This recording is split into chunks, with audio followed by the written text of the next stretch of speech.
ക്രൈസ്തവ സഭകളിലെ ആചാരങ്ങളിൽ വന്ന വലിയ മാറ്റങ്ങൾ കണ്ട് പകച്ചു നിൽക്കുകയാണ് ക്രൈസ്തവ ലോകത്തെ ബഹുഭൂരിപക്ഷം വരുന്ന വിശ്വാസികളും. കിഴക്കോട്ട് നോക്കി നിന്ന് പ്രാർത്ഥിക്കണോ അതോ പടിഞ്ഞാറോട്ട് നോക്കി നിൽക്കണോ പോലുള്ള അർത്ഥശൂന്യവും അബദ്ധജടിലവുമായ ചിന്തകളിൽ അഭിരമിക്കുന്ന ക്രിസ്തീയ സഭകൾ ഒന്നിനു പുറകെ ഒന്നായി വിവാദങ്ങളിൽപ്പെടുകയാണ്. മെയ് ദിനം എന്നത് ലോക തൊഴിലാളി ദിനമായി ആഘോഷിക്കുന്നു എന്ന് നമുക്കെല്ലാവർക്കും അറിയാം.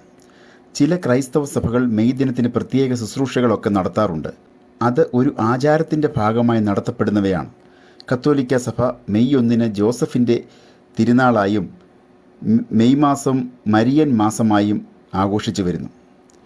ഈസ്റ്ററിന് ഈസ്റ്റർ എഗ്ഗ് ഒരു പ്രതീകമാകുന്നത് പോലെ മെയ് ദിന ശുശ്രൂഷകളിൽ മെയ് പോളുകളും മെയ് ബാസ്ക്കറ്റുകളും മെയ് ക്വീൻ ഒക്കെയാണ് പ്രതീകം. മെയ് ബാസ്ക്കറ്റിൽ പൂക്കളും പഴവർഗ്ഗങ്ങളും നിറച്ച് വീടുകളുടെ മുമ്പിൽ വയ്ക്കുന്ന ഒരു രീതി പണ്ടുണ്ടായിരുന്നു. ഇപ്പോൾ വിവാദത്തിന് കാരണമായത് ചർച്ച് ഓഫ് സിലോൺ എന്ന ശ്രീലങ്കയിലെ പുരാതനമായ ആംഗ്ലിക്കൻ സഭയുടെ പള്ളികളിൽ വെച്ച് നടന്ന മെയ് ദിന ശുശ്രൂഷയുടെ വീഡിയോ പുറത്തു വന്നതോടുകൂടിയാണ്.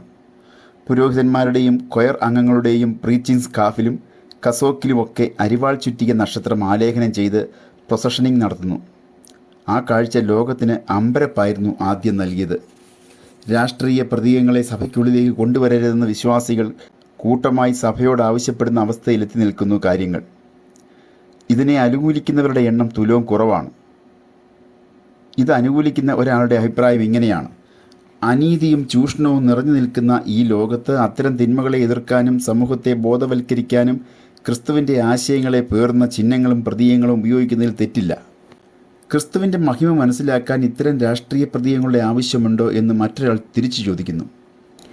ക്രൈസ്തവ സഭകൾ മെയ് ദിനം ആഘോഷിക്കുന്ന രീതി പൊതുവേ ഇല്ല. എങ്കിലും സോഷ്യലിസ്റ്റ് കമ്മ്യൂണിസ്റ്റ് വേരുകളുള്ള മെയ് ദിനത്തെ ചെറുക്കാൻ കത്തോലിക്ക സഭ മെയ് 1 ജോസഫിൻ്റെ തിരുനാളായി ആഘോഷിക്കാൻ തീരുമാനിച്ചു. ചർച്ച് ഓഫ് സിലോൺ ശ്രീലങ്കയിലെ ആംഗ്ലിക്കൻ സഭയാണ്. 1796 സ്ഥാപിതമായ ഈ സഭ കാൻറ്റർബറി ആർച്ച് ബിഷപ്പിൻ്റെ നേതൃത്വത്തിന് കീഴിലുള്ള സഭയാണ്. 1835 കൊൽക്കത്ത ബിഷപ്പിൻ്റെ കീഴിലായിരുന്നു സിലോണും ബർമയും. 1970 വരെ ചർച്ച് ഓഫ് സിലോണിൻ്റെ ഭരണം കൈയാളിയിരുന്നത് കൊൽക്കത്ത ബിഷപ്പായിരുന്നു. ശ്രീലങ്കയിലെ പ്രൊട്ടസ്റ്റന്റ് സഭകൾ ഒരുമിച്ച് കൂടാൻ ഉള്ള ഒരു സംഘടനയ്ക്ക് തുടക്കമായിട്ടുണ്ട്. ഏകദേശം 50,000-ലധികം അംഗങ്ങളുള്ള ശ്രീലങ്കയിലെ രണ്ടാമത്തെ എപ്പിസ്കോപ്പൽ സഭയാണ് ചർച്ച് ഓഫ് സിലോൺ. 16 ലക്ഷം അംഗങ്ങളുള്ള റോമൻ കത്തോലിക്ക സഭയാണ് ക്രിസ്തീയ വിഭാഗങ്ങളിൽ ഏറ്റവും അംഗസംഖ്യയുള്ള സഭ. ശ്രീലങ്കയിലെ ആദ്യ പ്രൊട്ടസ്റ്റന്റ് മിഷണറിയായി റോബർട്ട് മേയർ 1818 ശ്രീലങ്കയിലെത്തി. ക്രൈസ്റ്റ് ചർച്ച് എന്ന പേരിൽ ആദ്യ സ്കൂൾ ആരംഭിച്ചു. സഭയുടെ ആദ്യ ബിഷപ്പായിരുന്നു ജെയിംസ് ചാപ്മാൻ. ഈ സഭയുടെ 400-ലധികം വിദ്യാഭ്യാസ സ്ഥാപനങ്ങൾ ശ്രീലങ്കയുടെ വിവിധ ഭാഗങ്ങളിൽ ഇന്നും പ്രവർത്തിച്ചു വരുന്നു.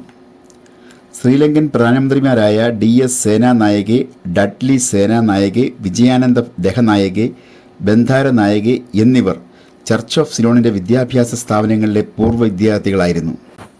ആദ്യ നൂറ്റാണ്ടിൽ തന്നെ ക്രിസ്തുമതം പ്രചരിപ്പിക്കപ്പെട്ട ഒരു രാജ്യമാണ് ശ്രീലങ്ക.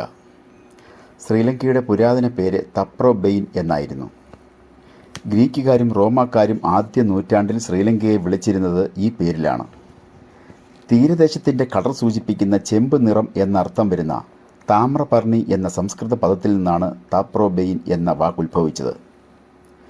അപ്പോസ്തലനായ വിശുദ്ധ തോമസ് ആണ് ആദ്യം ഇവിടെ സുവിശേഷം അറിയിച്ചത്.